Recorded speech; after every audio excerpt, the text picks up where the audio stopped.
Stephen Silvagni obviously relishes a challenge. He made his AFL debut for Carlton at age 17. He spent the bulk of his 17-year career with the Blues, marking players of the quality of Lockett, Dunstall, Ablett, Carey and Modra. And now he is responsible for the task of building Greater Western Sydney into a competitive unit. Welcome to Open Mic, Steve. Thanks for having me, Mike. Let's start in the present. Your reflections on the GWS first year. Yeah, look, it's obviously been a year where I think the team's got off to a really good start. There's probably signs that they're starting to tire a bit with such a young list, but I think the one thing that I think the club's really happy with, it's a really competitive group, and and there are a lot of good signs, particularly for the future. Phil Davis interests me. Really promising kid from Adelaide that you secured. You were involved in that. He's a key defender, as you were. He was a captain after 18 games of AFL football. In terms of morale, how's he stacked up? Look, he's probably in a fairly difficult position playing down the back line. I think, the ball's probably going in our defensive 50 roughly about 70 times a game. So look, I've had a couple of chats with him. Really, what's your message to him? Well, it's never going to be as hard as this again in your AFL career. That's as simple as that. It's going to get a lot easier from now on in, or once this season's over. But certainly really happy with the way he's competed. He's another player that hasn't played a lot of football from coming into this season, and he's been able to stand up and he's done some really good roles. We're all expecting you to go and secure a big name between seasons. Probably the name that comes up most frequently when we're talking about GWS and players who will be available is Brendan Goddard. Now, you've been asked this before, and I'm going to ask you again. Is he on your target list? Look, I think I've been on the record to say, certainly, I don't think Brendan will leave St Kilda. He's certainly a St Kilda person. I've spoken to his management that if he decided that he couldn't get a deal done there, we'd certainly be interested in speaking to him. Have you put an offer to the Goddard management? No, there's no offer on the table. Have you got offers in front of the managements of any of the big-name players that are coming out of contract? Who are the big-name players, mate? There's lots of them, Stephen. You know them better than I do. That's your job. We speak to management groups, basically on a weekly basis. So, it's basically knowing... And generally, the players want to deal with the clubs that they're at, and that's a great thing. It's very difficult to actually shift players from their clubs. It's not an easy thing to do, and generally players and clubs are loyal to each other. So let's go back to your playing career. It was a stellar career, no doubt about that. 17 seasons, 312 games, 2 premierships, 2 best and fairest. It was obviously a dream come true to play AFL footy, and particularly for Carlton, being a Carlton supporter as a kid. Yeah, now that's because of your father, Serge, who was a distinguished old Carltonian. He was on the match committee at the time, and my memory was he was extremely reluctant for you to play AFL at your age. Is that true? Yeah, that's true. Look, he obviously, wanted to protect my interests, and really, it sort of come to a bit of a shock. My father and David Parkin were very good friends. We used to, basically go on holidays together up at the Gold Coast, and Dad had taken me to training and pre-season training, and really leaving it. Probably looking into that first season of mine, I didn't really expect to be playing senior footy at all. I really didn't even know whether I was going to play under 19s. And I remember, I was doing some pre-season training. It was one Saturday morning where it was out at Burwood State College.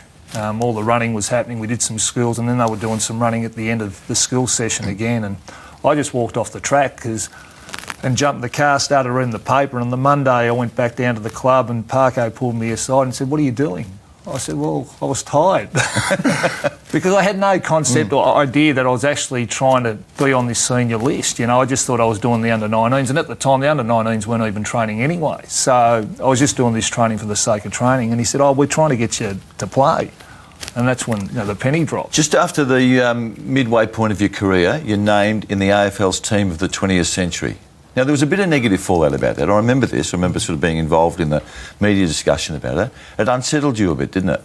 I wouldn't say it unsettled me. I just felt that it basically came at a time where I probably sort of, not the crossroad of my careers, but still trying to, I guess, at the peak in terms of, I think I was about 27, 28 years of age. So I still had a fair bit of footy to play at the time, so it just probably came at the wrong time. It would have been nicer had it been at the end of the career, because I sort of had another 4 or 5 years, so I think at the time I might have been the only one still playing. It's an opinion, really, isn't it? So that's what it is. You regularly played on... It was a great era for full forwards, wasn't it? Well, we mentioned the names before. You've got Lockett, Dunstall, Carey, Ablett, Modra. They're all champions of the game, every one of them. Did you find one more difficult than any of the others? Well, I think they were all great players. They were, that's a given, yeah. And look, initially, I think it was... Look, Tony Lockett was just so big, powerful and strong, and particularly in the early days, I just couldn't match it with him. So, but... Look, Dunstall and Ablett and Lockett, Carey, Hurd, I could keep going on. Sumich and Modra was a freak himself. Yep. Like, they were, and you play on guys like Brian Taylor and, Gary Lyon and these types, Stewie Lowe and Richo. But a lot really got back to how your team was playing. If you wanted to be able to defend them, if you wanted to have a good day, it really got down to how your team was playing and the support you had around you. And that I think you speak to any full-back, if the ball's coming in easily, good luck. When you're playing on against a game, good luck. But if there's a bit of pressure, you got half a chance. The day down at Moorabbin, Carlton and St Kilda, Plugger in full flight, he kicked 10 or 11? 10. 10. Might have been 10-7. 10-7, yeah. 10-7. Yeah. And Robert Walls refused to move you for the day and in fact said later that you were Carlton's best player. What are your memories of that duel? He was just unstoppable, really. It was, look, I know I got a lot of the ball, but I couldn't defend. So was he a fearsome prospect? He's one of the all-time greats, Mike, and certainly people don't realise how quick he was and in terms of ground level and his speed, he was super, and he was just a magnificent kick as well. And once he got in front of you, he was almost impossible to move. I've heard Carey and Dunstall talk at sportsmen's nights and in bars and having a drink. I've always had the impression that they thought that you broke the rules, that you probably got away with more than you should have in terms of the contact, in terms of wrapping them up. Yeah. Is that fair? Well, sorry for competing. Well, and probably they would say the same. But I just didn't feel that... The way I looked at it is certainly... And look, I remember going down to Collingwood at times, and Mick Moldhouse used to talk about, you talk about 50 contests. You're trying to get 60-40. And that's what it basically gets down to. You can't let your player own your space. You give up your space and it's all over. So I refuse to give up my space. It's as simple as that, Mike. At the end of the day, there's one ball and 2 players going for it. You're not getting my space. Okay, it's good. As simple as that. Yeah, pretty clear. One of the amazing stats about your career, to me, is the fact that you kicked over 200 goals. Now, would you have preferred to play more forward, or were you a backman who occasionally went forward when the occasion demanded? Oh, look, as a youngster, I would have loved to have played forward, and I love kicking goals. I love having the freedom to be able to go play up forward, but certainly, to be able to play so many games and, down in the back line, it was probably the right call, to play down back. But when I did go up forward, I certainly did enjoy it. Let me take you back to when you were 19 years of age. The year's 1986, you've played about a dozen games in the firsts. A strong family friend and a great mate of your father's, Robert Walls, is the coach. He leaves you out of the grand final team and makes you do the grand final parade. How did you cope with all that? Yeah, I was shattered. Because purely, 18, 19, footy was based on my life. That's all I wanted to do. So, and it was a difficult year because I'd sort of suffered glandular fever and, I guess I wasn't in great form, but certainly I thought my form at the time warranted selection, but that's what happened. But it certainly made me a stronger person as the years went on, and understood that there's no guarantees. So you have to work your butt off to make sure you're right when it counts. So when you got the news, your close buddy Mark Kleiman, I think he was your first port of call. What did you do, you two? Well, look, Thursday nights was generally a fairly big uni night at the Skinny Dog in Kew. So, and look, I had a game to play on the on the. Because you played in the reserves grand That's final, right. didn't you? Yep. That's right. Yep. So it wasn't an ideal situation. I did go for a couple of drinks, and there were a few phone calls going to the pub to get me home. Yeah. But at the time, I wasn't going anywhere. You moved Tears? on. Yeah. There were certainly. I jumped in the car and drove around for a while. Went home, and basically, I think I got changed and went straight out, and that's what happened. Was there any damage done to the Silvagni-Walls relationship over that? Oh, look, I don't think. No, not between my parents and. What about you? And then, look, Wolsey was a hard taskmaster, and you know, I always looked at as if you were giving effort, you know, that's all you can give, and then it got to coach, and I felt as though I was given I felt as though I was given 100%, but at the time, you know. He felt that my form wasn't good enough, and that's not just the coach. I mean, it's a whole match committee. The year 2000, you rip your hamstring off the bone late in the season. What happened between you and Carlton from there? I mean, folklore says that the Blues didn't want to extend your career, and you wanted to play on, and even to the point that you were prepared to contemplate going into the draft. Is that true? Yeah, look.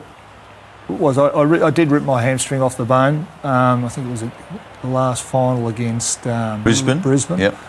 Yeah, so I needed surgery and whatever. And at the time, I think Carlton had a soccer team where one of the players in the soccer team actually did the same thing, and he'd had the operation and it didn't work. So they felt that that my career was sort of over at the time. So you were 33. Was I 33? I think I might have been 31 or 2 at the time. But look, I was sat in John Elliott's office, and there was Cole Kinnear there, and they told me that they wanted me to retire, and which was fine, Mike. Clubs have got to make tough decisions, along the way, and I felt that my form had been really good to that point, and I still wanted to play. So, it's a long story, but certainly I wanted to play, and I said, well, that's fine. I'll put myself into the draft. And you meant it? Yeah, I wanted to play. Yeah. So I didn't want to finish off, where, I felt I still had a fair bit of football in me. You were 33. Was I 33? Well, you were born in May 67, and we're talking about the year...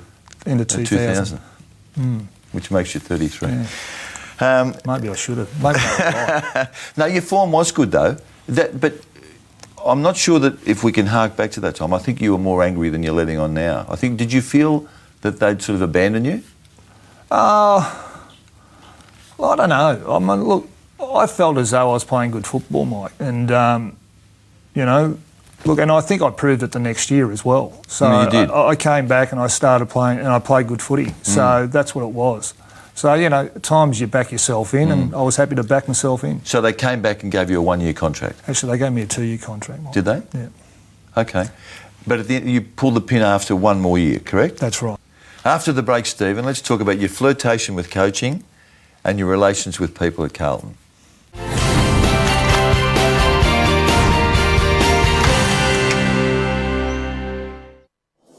Did you retire via a fax message from Noosa? Yeah, I did. Who told you that? I don't know, a bloke on a tram somewhere. Is it because you didn't want any fanfare, or was this almost a subtle message to Carlton? No, I was up at Noosa at the time, and that's when I made my decision up there. So, look, at the end of the day, I don't overly enjoy the media side of things, so, that's what it was. It was a fax. But it does point to a popular theory that it didn't end well for you. No, it had nothing to do with any. It was just nothing nasty, nothing sinister about that. No. I'd much prefer to be in Noosa than do a press conference in Melbourne, Mike. Yeah, and that was genuine. You were happy to just fade away, as it were. Yeah. Okay. When your time's up, Mike, it's up. Yeah. Is there a message there for me? No, I'm just saying. You did fall out with long-time friends over the salary cap rorting at Carlton, didn't you? I wouldn't say I fell out with long-time friends. Really? No. Like who? Are you as tight with Bradley Kernahan and those blokes as you were? I speak to Braddles every week. Do you? Yeah. Stephen Kernahan? Well, I was never really tight with Steve. I mean, certainly we're teammates, but I can tell you right through my career, Mike, my best mates were my schoolmates, and they still are. And I got on really well with Braddles, and he's still one of my best mates. So in terms of sticks, yeah, like in terms of playing footy with him, well, mates, as you are at football clubs, was he ever a close mate? I wouldn't say he was a close mate, but certainly we've never had any issues. I can't remember having an argument with Sticks, so I don't know where all He's that hard to comes argue from. with, though, isn't he? Well, yeah, exactly. Yeah, I mean, we've never had an argument.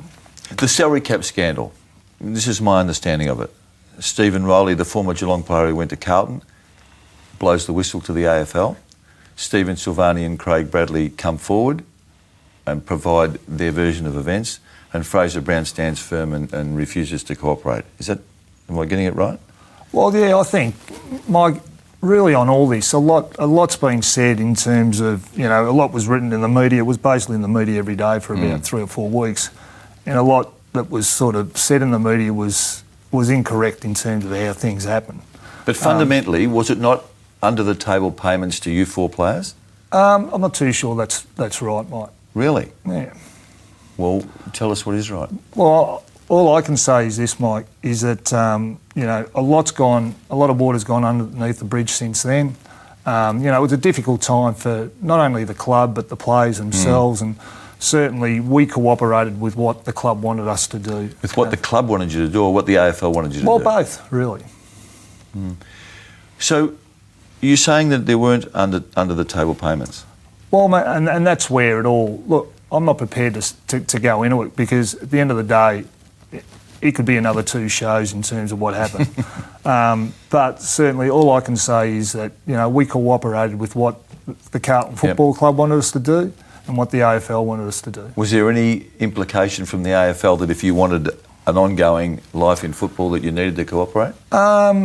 Not really, Mike. I mean, at the end of the day, we did what the club wanted us to do and what the AFL wanted us to do. So, Stephen, what we're saying here is we're talking about something that caused the AFL to fine the Carlton Football Club almost $1 million and to neuter them in the draft for 2 years running.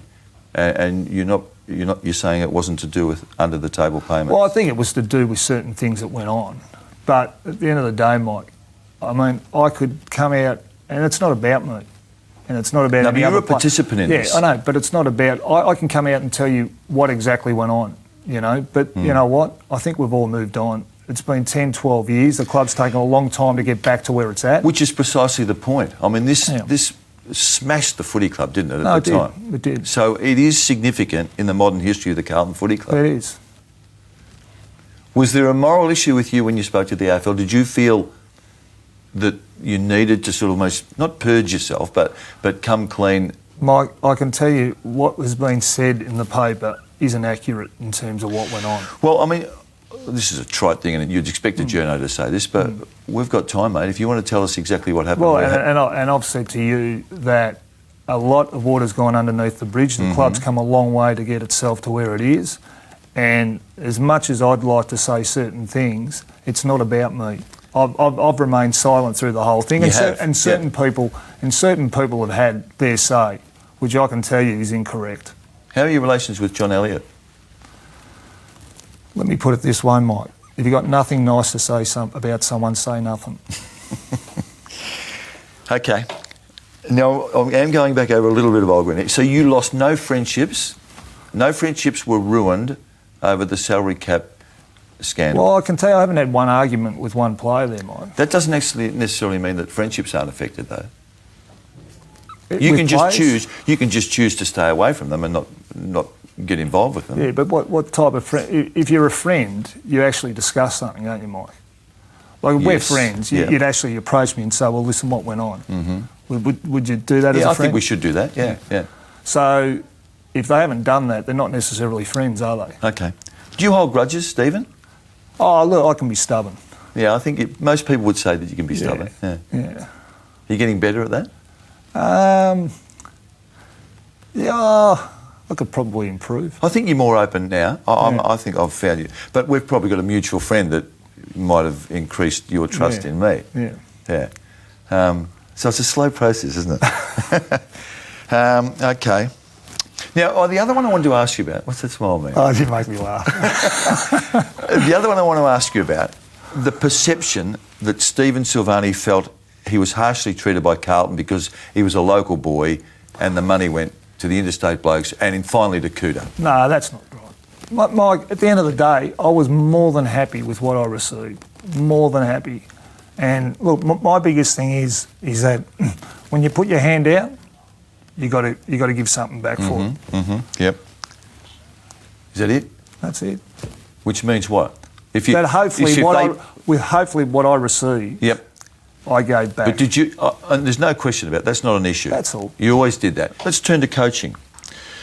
I think most people thought that Stephen Silvagni would at some point coach his own AFL footy team. Your coaching aspirations, have they been put to one side? Have they been buried? Look, more than likely, Mike. I mean, I certainly enjoyed the coaching, but certainly it was time-consuming with a young family, and I wasn't really seeing my boys play football on a weekend, and in a lot of ways, if you're going to have kids, you really want to enjoy them. Getting back to your question, highly unlikely that I'd coach again, because I'm really enjoying the role I'm doing at the moment at GWS. I remember seeing you at St Kilda, at Moorabbin, when you were with Ross. He's a very demanding coach, isn't he? I know he's a good mate of yours, but he's demanding, isn't he? There's a high turnover of coaches. I think most successful coaches are demanding. Ross was demanding, and he doesn't apologise for that, because it's a brutal game. And, we were trying to get a grand final for the club, for the players, as much as anyone, so that's what it was. Were you surprised to learn that he was leaving St Kilda and going to Freo? Yeah, I was actually. I was. I had no idea it was happening. I almost stumbled across it because I was going to go over to his house when I think Fremantle might have been over there, but lucky I stayed away. You've got 3 boys. I hear that they're all talented kids, as you would expect, of the progeny of Stephen and Joe. You're happy that they'll be father and son at Carlton, if they're good enough? Look, I mean, the big thing is, Mike, they're kids. At the end of the day, you try and hold them back, and they develop, at different rates. And at this stage, look, preferably I'd love them to do something else, to be honest. Other than footy? Yeah. Would you? Yeah. Why? Well, I think footy was good to you, wasn't it? No, it was good for you, but, I was sort of lucky that I was able to, probably start or play senior football quite quickly. And I've spoken to other fathers whose father-son situations where their boys have gone father-son, and those kids have found it difficult to get games, and the expectation on those kids. Do you want them to go in another particular area, or not? I'd much rather them be doing something else, like other outside football, if that was the case. Anything. Like golfers, anything. Or But I can't stop them. What they want to do is what they want to do, and if they're happy with what they're doing, I'm happy for them. And what about Jo? What's her contribution to this debate? Jo's just a good mum. But she would have a view. We really just want the kids to be happy in what they're doing. That's all you can do as a parents. That's all you want. And are you suggesting that it'll be more difficult for them to find happiness in football because they're Silvagnis? Well, no, I'm just saying it's probably difficult because the expectations are, you're going to be like your grandfather or your father. Yeah. I mean, you've got a son, Mike, in terms of journalism. It is difficult. It's difficult. Yeah. So you just want them to be successful in what they do, but more so enjoy what they're doing. You think it may be easier if they didn't wear the navy blue uniform and they're somewhere else? Oh, no, look, I'd love GWS. to say... Well, that might be the case. Look, at the end of the day, their talent will dictate what they do, Mike. I don't think there should be any right... The fact that I played there, the Carlton need to take them. You're going to be brave enough to tell Serge that a Silvagni might be playing football other than at Carlton? He's got to have something to whinge about. Good point. Just a couple of things before we finish up. On-field memories. The mark over Craig Starcevich, huge, wasn't it? That was before your ankles went and you could jump. Yeah. Oh, look, obviously, Collingwood, yep. I think there was 90,000 people. Yeah, it was a great moment, but I still remember the loss. Yeah, true, yeah. No, I'm talking individually now. Look, can I tell you, the best moments about footy is playing in, the grand finals. That's what you play for. You play to play in grand finals, you know, and that's every club, every player out there will tell you that. If that's not the case, they're playing for the wrong reason. Sure. The other one, the dark one, the Darren Milburn hit at Princes Park. I mean, you probably don't remember anything about it, but it was nasty. I mean, it was pretty close to the threat of people going over the fence because you're a favoured player and all that. Did you ever talk to Darren Milburn about that incident? I never spoke to him about the incident, but I did spoke to him. He was on one of the international rules